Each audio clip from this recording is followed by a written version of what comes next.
Hi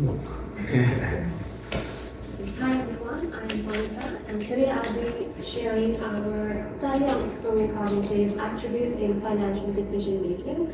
And this was done as a part of the research project that was funded by DARPA in collaboration with our colleagues from Parallax and Nexus.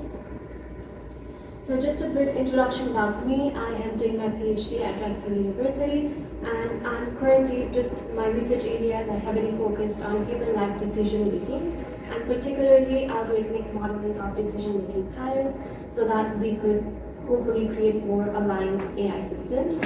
And I'm working with my supervisor, Dr. Rosina Weber, at the text-based lab where we are focused on combining data, knowledge, and experiences for better outcomes in translational sciences, biomedicine, molecular problems, and STEM. And to give a brief outline of today's talk, I'll first share some motivation for this work, and then give some background context, and then I'll share some findings about cognitive attributes, including its origins, definition, and then share some key cognitive attributes that we found in finance, which was the domain for application in our study, and then review the summary. So to give the motivation behind this problem, this particular study was conducted as a preliminary work to identify the decision-making attributes that shape user decisions, and we needed to gather those cognitive attributes for two particular problems. So the first one was recommender systems, and currently recommender systems are a part of my research focus, and I found that in recommender systems, there is not really any kind of personalization that goes beyond user demographic or past user history or some sort of integration of common personality traits. But we actually wanted to create recommender systems that actually integrate the individual decision-making behavior and the decision-making attributes that affect human decision. And then the second problem that goes hand in hand with the first issue we had was the trustworthy algorithmic delegate, which is an ongoing work that we are focusing on creating to basically align decision-making with some target decision makers by using case-based reasoning, Monte Carlo simulation, Bayesian diagnosis, and naturalistic decision making. And this work is particularly designed to give solutions for problems that don't really have any right answer. So especially in like triage settings, there's no right or wrong answer. So we wanted to create models that are aligned with decision-making behavior so that we could give those attributes as a support to the decision that was created by the model. And so for both of these, we needed to find the domain-specific cognitive attributes that affect the decision-making process. And so as I mentioned before, we really needed to rely on those decision-making attributes that affect user decision. And this is especially fundamental when we try to create metacognitive models, because these cognitive attributes shape how we process information, evaluate our choices, and then ultimately make decisions. So to develop metacognitive models that reflect this human reasoning pattern, it is essential to account for those attributes that influence our reasoning pattern and decision-making behavior. Now, to give a bit of context, multiple studies in psychology have suggested that human decision-making is not a rational process because it is affected by biases, heuristics, bounded rationality, and affect. And to especially create AI models that are aligned with human behavior and values, we need to account for these irrational processes that is so prevalent in human context. And this is still a largely underexplored area when we look at the AI literature. And there's especially lack of integration with human cognitive attributes that actually depict the irrational decision-making processes. So, to address that issue, we wanted to create more aligned systems that depict the human decision-making process, and we wanted to identify those domain-specific cognitive attributes that shape the user decisions. And in order to do so, in this work, we aimed to first explore the origins of cognitive attributes so that we could propose a set of criteria to define cognitive attributes that could be transferable across different domains. And then, as an application to our study, we applied those criteria to identify key cognitive attributes that are relevant to financial decision making. So, just to give a brief overview on the origins of cognitive attributes, they come heavily from cognitive psychology, and we can attribute the origin of this concept to structuralism, which focused on methods of introspection to study the mind and its functions. And then throughout years of evolution, there have been different schools of psychology. There is behaviorism, which focused on the study of behavior because it suggested that the study of human brain is just simply impossible, so researchers should just focus on the study of behavior. But now that has kind of been outdated with the cognitive revolution, and we have this cognitive psychology, which focuses on study of mental processes such as perception, attention, decision-making, and memory. And this is sort of what gives basis for our criteria and our application of cognitive attributes.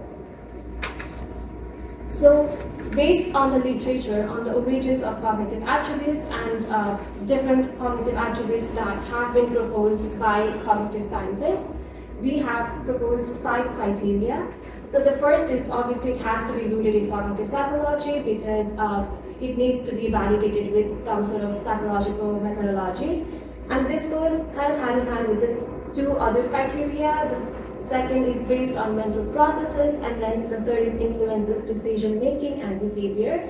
And we identify these criteria because cognitive attributes need to stem from some sort of cognitive pattern rather than just emotions or feelings that are more transient and reactive and don't really have a stable metric of measurement. And then it needs to be contextual and semi-stable, and this is aligned with the studies on cognitive attributes that have found that, for example, attributes like risk tolerance, they are semi-stable over time, although they could be influenced by cognitive load or the context of the decision-making environment. And then the last criteria we have is it needs to be consistently measurable, and this is particularly important for reliable assessment and prediction of the decision-making behavior. And now, using those 5 criteria, we wanted to just examine what would be the cognitive attributes we could find in consequential decision-making domains. And these are domains that have real-life consequences, and we wanted to apply this in financial decision-making because it is a domain that is heavily influenced by users' risk tolerance, users' perception of uncertainty, and the context in which they make the decisions. And so we just wanted to do a quick literature review to see what were the attributes that were being studied in financial decision making. Okay. So we used the following search query and we searched in Scopus database, and we identified 40 literature that studied cognitive attributes in line with finance. And among those 40 literature, we had 71 attributes that were being studied, and those 71 were just not cognitive attributes, they were just basic attributes. So we used our 5 criteria to review and refine each of the attributes. And in this process, we eliminated attributes like age, gender that were not really cognitive attributes, and then also kind of grouped common things under one umbrella, like domain literacy, domain knowledge, financial knowledge. And then through that process, we got a final set of 19 cognitive attributes that can be used to support reasoning processes while creating metacognitive systems. So the table shows the 19 final criteria that we identified in financial decision making, and we kind of grouped them into 4 different categories. So the risk perception shows the user's perception of risk, and then we have decision processing style, which shows the user's style of information processing and their style of applying relevant knowledge. And then we have emotional and social influences and cognitive biases, which focus on the attributes that rely on the affective and social influences, as well as the systematic errors in decision making. So to conclude our study, our goal here was to identify the key cognitive attributes that shape decision making in domains where there is not really a right or wrong answer, but really needs to be aligned with the irrational process of decision making behavior. And we reviewed our, okay, so yeah, that should be all. Thank you so much. Any questions?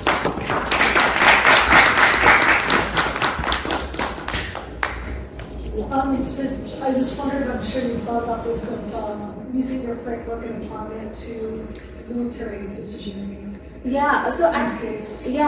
so that was actually what inspired this study. Right. So we were working on TAD, where we are a collection of different technical areas, and one of the other technical areas is doing a whole study on how to gather relevant domain-specific attributes that could be used by other technical areas to integrate them into decision-making models. So they have identified some attributes like risk tolerance or quality of life for different decision makers that could potentially make decisions in triage settings. But still, yeah, I think it would be interesting to apply those criteria and see what are the key attributes and See the balance out to the school. Yeah. Okay. I would like to make a shameless plug.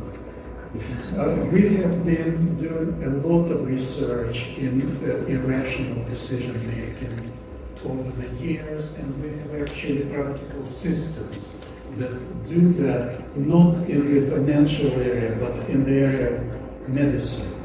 So, there are lots of publications about that, and there are ways of finding material for you and the features, not from the search of strings, textual strings, but by thinking and applying certain other theories.